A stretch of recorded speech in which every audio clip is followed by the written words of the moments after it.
Olá, pessoal, tudo bem? Pessoal, sou o professor Ricardo Alves. Vamos mais um teminha da aulinha de hoje. Vamos falar sobre as revoluções nativistas. Isso mesmo. Espero que vocês gostem. Só um minutinho que eu vou estar abrindo a tela para a gente poder estar conversando. Movimentos nativistas emancipacionistas aqui no nosso país, aqui no Brasil. Pessoal, isso tudo vai estar ocorrendo, tá? Aqui no nosso território brasileiro.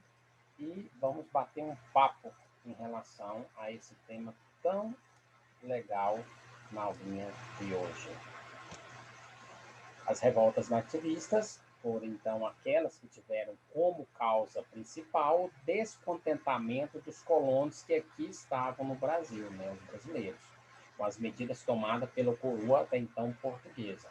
Lembrando que nesse período nós éramos colonos, né, era a colônia Brasil e a metrópole era Portugal. Ocorreram entre o final do século XVII e o início do século XVIII. A maior parte dessas revoltas foi reprimida com violências pela coroa portuguesa, que não queria perder até então a sua situação aqui dentro do país, no caso, a colônia que era o Brasil, como forma de controlar seu domínio sobre a colônia brasileira. Uma das principais causas, ou os principais causas até então dessas revoltas nativistas vão ser o monopólio português do comércio de mercadorias, preços elevados cobrados pelos produtos comercializados pelos portugueses, medidas da metrópole que favoreciam os portugueses, principalmente os comerciantes, e os conflitos culturais, políticos e comerciais entre colonos e também entre os portugueses. Altos impostos cobrados pela coroa, isso vai ser uma situação bastante comum, né, em relação entre a coroa em Portugal e até então a colônia Brasil, principalmente sobre a extração de ouro realizada pelos colonos até então brasileiros. A exploração colonial praticada até então por Portugal por parte aqui da colônia foi bastante intensa. Rígido controle através de leis impostos pela metrópole sobre o Brasil. Volto a dizer, lembrando, metrópole Portugal e até então colônia Brasil.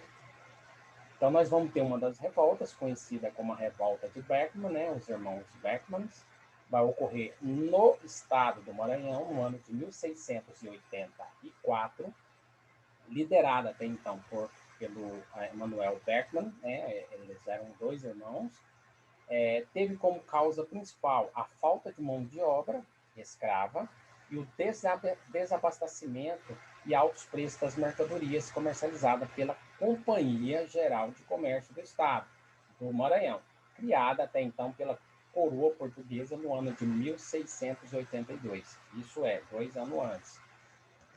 A revolta de Beckman, nós vamos ter de um lado uma fotinha aí a missão jesuíta, né, no Maranhão, e do outro lado, capataz cuidando de escravos e índios. Situação bastante comum nesse período no estado do Maranhão. Os revoltosos queriam escravizar os índios. Para isso, enfrentaram resistência dos jesuítas. Os jesuítas foram expulsos do Maranhão, só retornando depois que a coroa terminou com a revolta.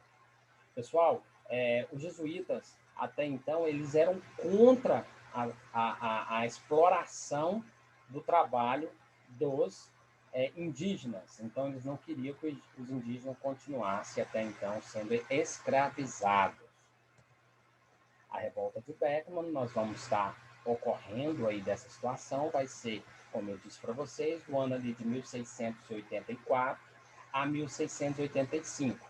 O Maranhão era tratado como periferia da área de produção açucareira e sua população era, em sua maioria, muito pobre, a região do Maranhão. Com isso, nós vamos ter os senhores da região, né, praticavam a escravidão indígena abertamente. A ação dos jesuítas na região e a proibição de escravizar os índios era reforçada pela coroa no ano de 1680. Com isso, vai acirrar os conflitos que vão estar ocorrendo na região do Maranhão. Só um minutinho. Nós vamos ter, então, no ano de 1682, vai ser criada a Companhia de Comércio do Maranhão, com monopólio de 20 anos sobre o comércio de escravos e outros produtos. Pessoal, essa situação do Maranhão, do estado do Maranhão, vai ocorrer da seguinte forma. Eles vão querer também escravizar os indígenas, os nativos, e os jesuítas não vão querer essa situação. Então, vai ter esse conflito com os jesuítas, com os religiosos, né?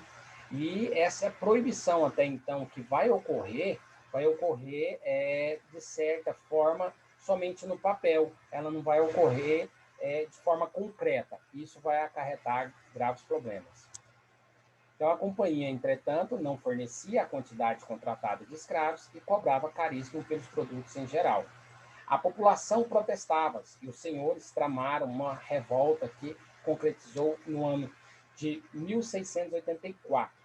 O palácio do governo tomado e o governador até então foi preso. Jesuítas expulsos do Maranhão, armazéns da companhia saqueados, tentativa de conseguir adesão ao movimento dos colonos de Belém do Pará. Os revoltosos enviam Tomás Beckmann a Portugal para convencer a coroa de que a revolta era justa. Tomás Beckmann é capturado e trazido para o Maranhão na esquadra, com o novo governador, Gomes Freire de Andrade, mandado para a execução, a repreensão.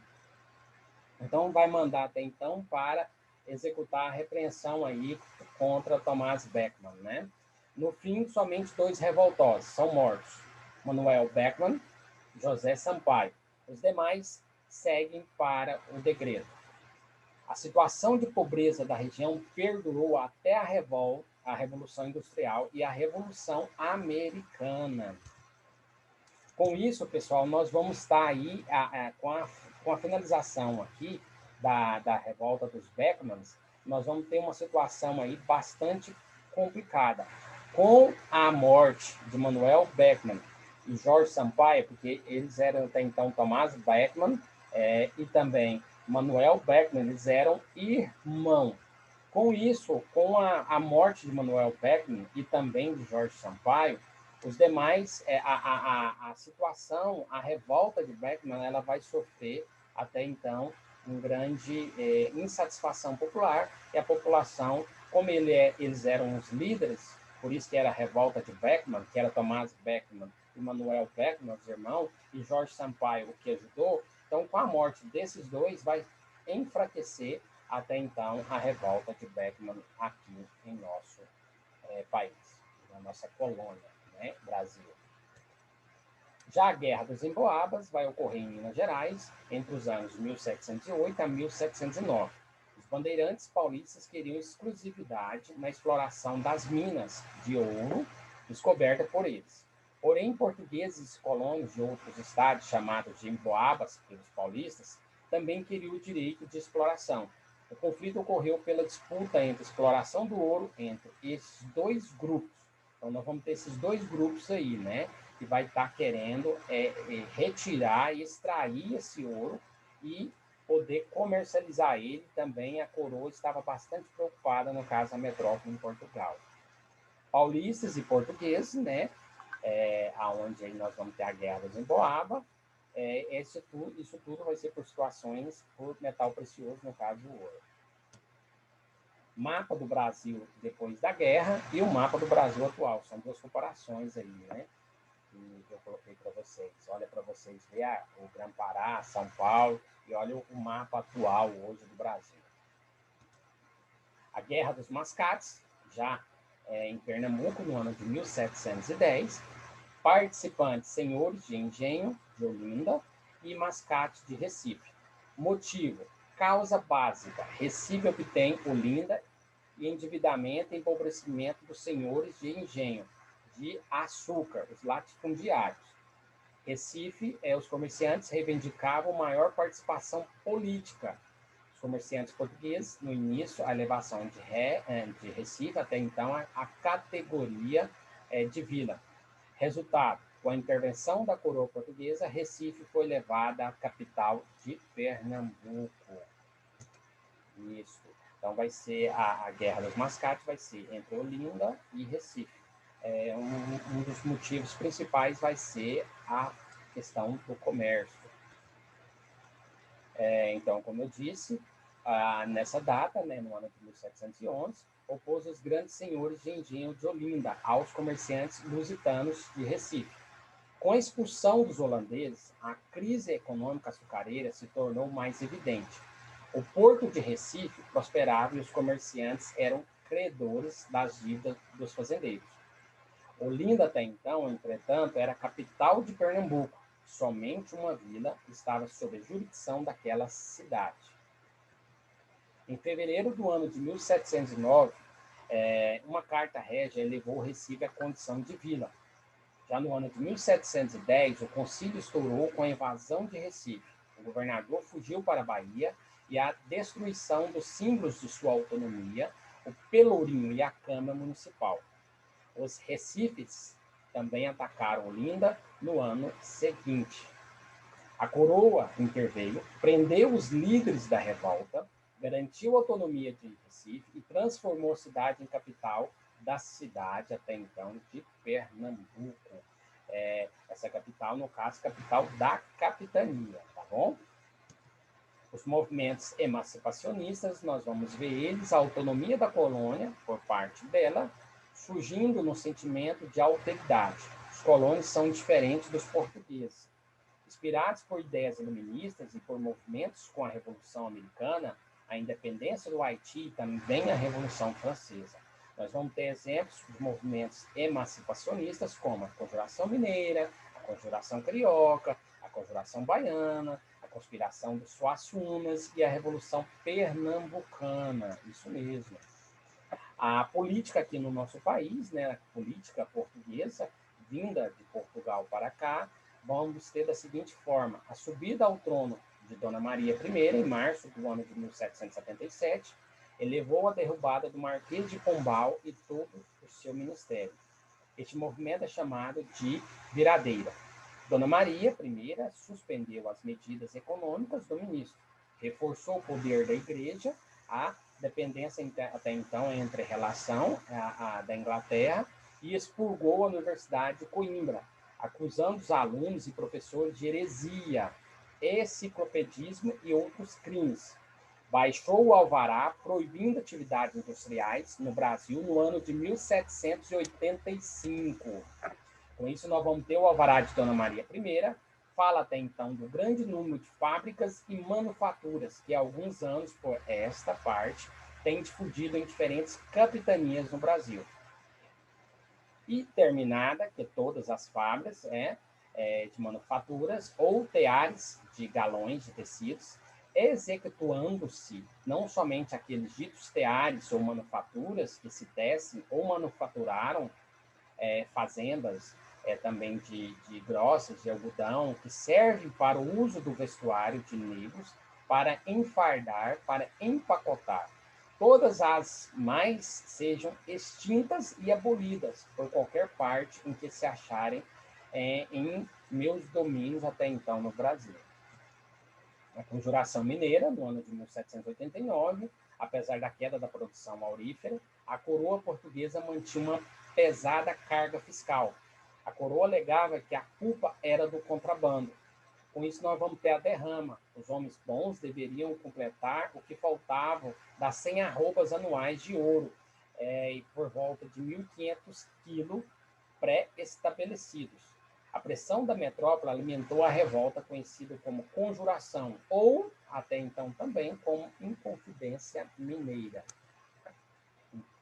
Ficou estabelecido que no dia da derrama haveria um levante. O grupo que tramava a revolta era socialmente variado, ainda que em sua maioria fossem homens da elite mineradora, militares de média e alta patente, clérigos, intelectuais, funcionários públicos e etc. Dentre eles destacam os poetas Cláudio Manuel da Costa, Tomás Antônio, Joaquim José da Silva Xavier, até então conhecido como Tiradentes, era um dos inconfidentes menos abastados e terminou ganhando a notoriedade pós-morte, né? Com a morte de Tiradentes, ele vai levar o título, né, de um lutador pelo país. Os conjurados pretendiam criar uma república nas Minas Gerais, podendo se expandir para outras regiões da colônia. Inspiravam-se nas ideias iluministas vindas até então da França e da Revolução Americana, queriam a capital em São Del Rey, e nessa cidade pretendiam fundar uma universidade. Não havia consenso em relação à escravidão, então a proposta era mantê-la. Foi criada uma bandeira com o dístico, até então com as falas libertas, quase serás também, que significa liberdade ainda que tardia. Aonde significa aí, né? Liberdade, essa é a bandeira até então da nova República de Minas. Na Conjuração Mineira, o movimento foi denunciado por Joaquim Silvério dos Reis ao governador, o Visconde de Barbacena, em troca do perdão e de suas dívidas. A derrama foi suspensa. O governador instaurou uma devassa e acusou os conjurados de crime de lesa majestade, traição ao rei, que significa, nesse caso, seria a rainha, inconfidência. Todos foram presos e os líderes do movimento foram mandados para o Rio de Janeiro. Ainda em Vila Rica, Cláudio Manuel da Costa faleceu na prisão, provavelmente assassinado, né? Foi executado, provavelmente ainda há indícios. Alguns estudiosos defendem, alguns historiadores, que foi assassinado, e outros não, dizem que foi por morte natural. Todos negam envolvimento com a conjura, menos Tiradentes. A sentença de 18 de abril de 1792 condenou os 12 confidentes à morte. No dia seguinte, um decreto real mudou a sentença de 11 deles para, até então, a situação dar uma mudada.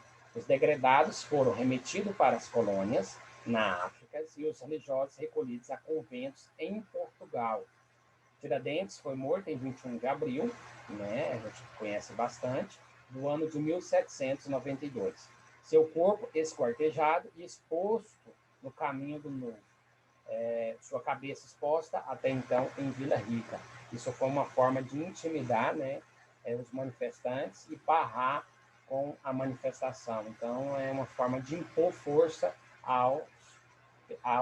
às pessoas que até então estavam no movimento aí. A memória da execução de Tiradentes, orquestrada para servir de exemplo, ficou na memória até então popular até hoje, né? A República, carente de heróis, apropriou-se de Tiradentes e deu-lhe feições de Cristo e transformou em mito. Podem reparar que ali o símbolo, né? A imagem do crucifixo da Igreja Católica Apostólica Romana e ele esquartejado, né? O quadro de Pedro Américo, do ano de 1893, exemplifica, né? Vai mostrar bem o que a gente está dizendo, bem o que a gente quer mostrar, né? Então, Tiradentes foi feito como vítima, né? Foi feita aí uma causa em cima dele para, até então, as outras pessoas, né? Os outros manifestantes recuar contra as manifestações. Então, foi para intimidar realmente. Vamos para a Conjuração Baiana, no ano de 1798. Havia grande insatisfação com o governador e os preços altos dos gêneros alimentícios, né, dos produtos alimentícios. Inspirava-se na Revolução Americana, na Revolução Francesa e na independência do Haiti.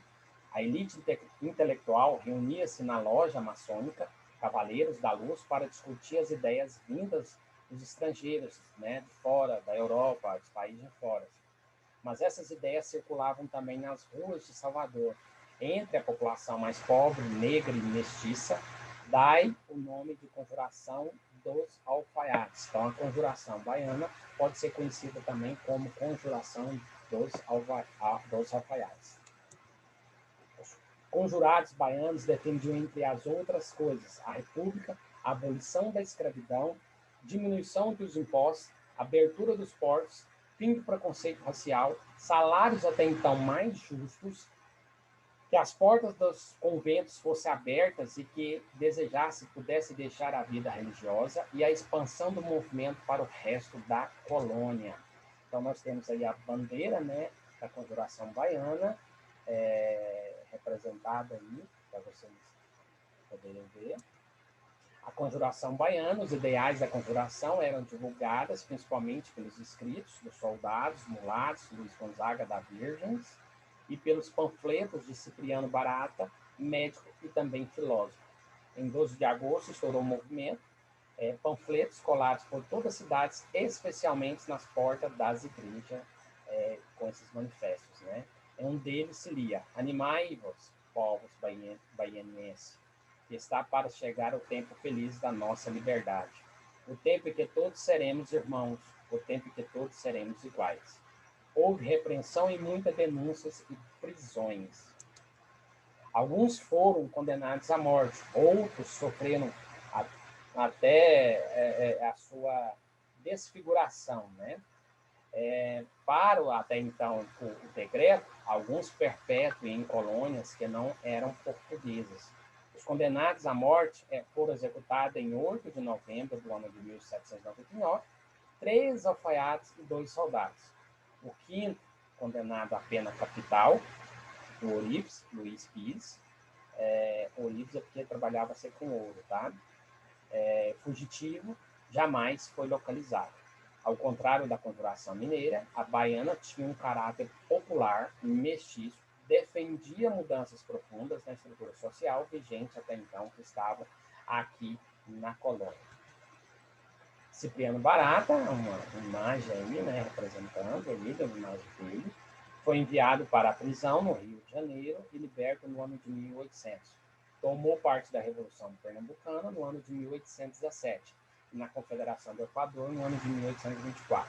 Foi também deputado na Bahia, nas Cortes de Lisboa, no ano de 1821, e ativo jornalista. Preso por ordem de Dom Pedro I, foi libertado em 1830. Conspiração dos Suassunas, na data do ano de 1801. Teve como centro a loja maçônica de També e o seminário de Olinda. Influenciado pelas ideias vindas de fora, né, principalmente da França, iluminismo e as revoluções francesas, queriam proclamar uma república e pedir proteção até então a Napoleão Bonaparte. No ano de 1801 foram delatados, procedeu-se à devassa, mas todos foram absolvidos por falta de provas. O Areópago, né, foi fechado no ano de 1802 e reaberto somente com o nome de Academia dos Suassunas, então mudou-se o nome. Alguns participantes tomaram parte da Revolução Pernambucana do ano de 1817. Situações essas que vão estar ocorrendo dentro do nosso território, né, da nossa colônia. A Revolução Pernambucana, de 1817, vai ser uma influência das infames, né, das ideias francesas, que chegam até então pelos importantes portos, né, pelos navios ali de Recife. As lojas maçônicas de També, o patriotismo, a restauração, até então Pernambuco do Oriente, Pernambuco do Ocidente, foram centros de discussões e difusão do movimento. Havia toda uma tradição de resistência local, potencializada pela insatisfação com o governo de Dom João VI. Recife e Olinda tinham juntos cerca de 40 mil habitantes. O Rio tinha, até então, naquele período, cerca de 60 mil pessoas. Vários motivos vão impulsionar o movimento da Revolução: preferência por português na administração pública, novos impostos criados por Dom João VI, que revertiam para o embelezamento do Rio de Janeiro, grande seca, né, de 1816, que prejudicou a produção do açúcar e também do algodão, concorrência do algodão americano e do açúcar da Jamaica, pressão abolicionista inglesa, a Inglaterra estava querendo até então abolir a escravidão. O movimento era republicano e até então queria a independência não só de Pernambuco. Iniciou em Pernambuco, mas não queria só Pernambuco, mas isso ficou somente em Pernambuco, por isso que ficou o nome, Revolução Pernambucana, não saiu fora de Pernambuco. O movimento começou com a tomada de Recife, em 6 de março de 1817, a partir do regimento de artilharia. Cercado, o governador renunciou. O movimento foi liderado por Domingos José Martins, com o apoio de Antônio Carlos de Andrade e Silva, até então conhecido de Frei Caneca, né? Esse Frei Caneca aí, gente, a gente vai ouvir ele bastante no nosso decorrer da história, tá? Em 29 de março foi convocada uma Assembleia Constituinte, separação entre os três poderes. O catolicismo foi mantido como religião oficial, com liberdade de culto, liberdade de imprensa, abolidos alguns impostos, mantida até então a escravidão. A bandeira aí, né, da Revolução, até então, que vai representar aí as três estrelas, né, Pernambuco. Então, a bandeira de Pernambuco vai representar ali Pernambuco, Paraíba e Ceará. É isso que tem essas três estrelas em cima. Um dos desdobramentos curiosos da Revolução foi a substituição do vinho por aguardente na missa e o uso de hóstia feita de mandioca, pessoal. É um fato, assim, pouco falado, mas o que ocorreu. Que vai causar aí uma situação bastante, né, desconfortável. Emissários foram enviados para outras províncias, como a Bahia e Rio Grande do Norte. Houve adesão ao movimento no Ceará, com rápida repreensão da coroa. O governador, Conde dos Arcos, enviou tropas por terra da Bahia e por mar do Rio de Janeiro, veio a força naval 8.000 homens ao todo. Em 19 de maio, o governo provisório se rendeu e Recife foi tomada. Um emissário foi enviado aos Estados Unidos para conseguir comprar armas, o apoio do governo americano e a adesão de exilados franceses. Não houve tempo, a República caiu antes. Houve várias prisões e as penas foram duríssimas. No entanto, a maioria dos revolucionários vai terminar essa anistia. Somente 4 foram executados, como compensação pela sua fidelidade ao príncipe regente. A comarca de Alagoas foi desmembrada e Pernambuco, né? A comarca até então do Rio Grande, atual Rio Grande do Norte, também foi desmembrada. E a independência estava às portas, né? Então nós estávamos a passo aí da independência. Os movimentos emancipacionistas evidenciaram a insatisfação de parte da população em relação ao governo metropolitano. A presença de Dom João VI na colônia não aliviou as tensões, muito pelo contrário. Entre as elites havia forte influência de ideias liberais, republicanas e federalistas. Federalista quer dizer que é por estados, né? Por divisões de estado dentro do nosso país. No plano social, não havia por parte dessas elites, interesse em grandes mudanças na estrutura social. A manutenção da escravidão era quase um consenso. Então, nós vamos ter aí a revolta de Vila Rica, ou também conhecido como Filipe dos Santos, que vai ocorrer em Minas Gerais, no ano de 1720. Participantes dessa revolta vão ter a elite local, né, os mineradores, fazendeiros e comerciantes. O motivo dela é cobrança excessiva de impostos, instalação das casas de fundição, onde extraía o ouro e levava o ouro para ser derretido e depois bateu o símbolo real. O conflito entre o Filipe entregou algumas reivindicações ao governador, com promessas de serem atendidas, mas logo depois ele é capturado, enforcado e com isso as casas de fundição se alastraram pela região. E nós vamos ter a imagem, né, à minha direita, de Felipe Santos, nessas revoltas liderando aí.